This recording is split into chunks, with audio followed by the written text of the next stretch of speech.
did you start at But Nat Geo? when did I start? Yeah, First story was 1984, nice. so a while. Yeah. That's awesome. Favorite stories from there, favorite travel stories, anything that you can think of off the top of your head? Well, I mean, yes, I mentioned the food and agriculture. I feel good about them because I was I was addressing an important issue.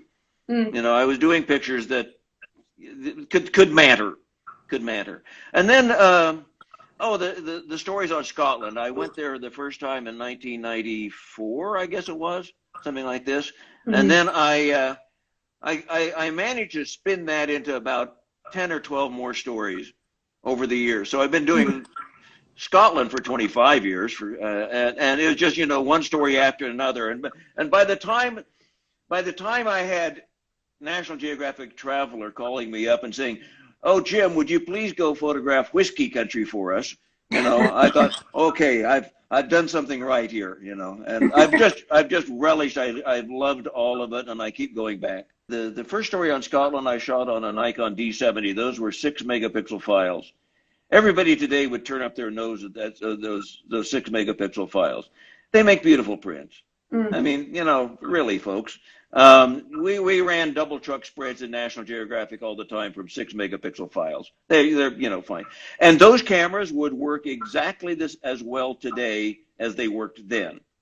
Not that other cameras haven't come along and they'll do other things, but no, even if it's beat up some, if the glass is good and the functioning of it is good, you would most camera collectors, they would not touch my cameras. They're beat to hell. But in my era, in my beginning era, when newspaper photographers had a Leica, you know, it was a badge of honor that the black paint had been knocked off and brass was showing. Yeah, yeah. That was a sign that you were a working photographer. You weren't some airline pilot collector. No, you were a worker, and that was really, really important. So yeah, I don't care particularly what the cameras look like. I do care about that they take good pictures. And oh,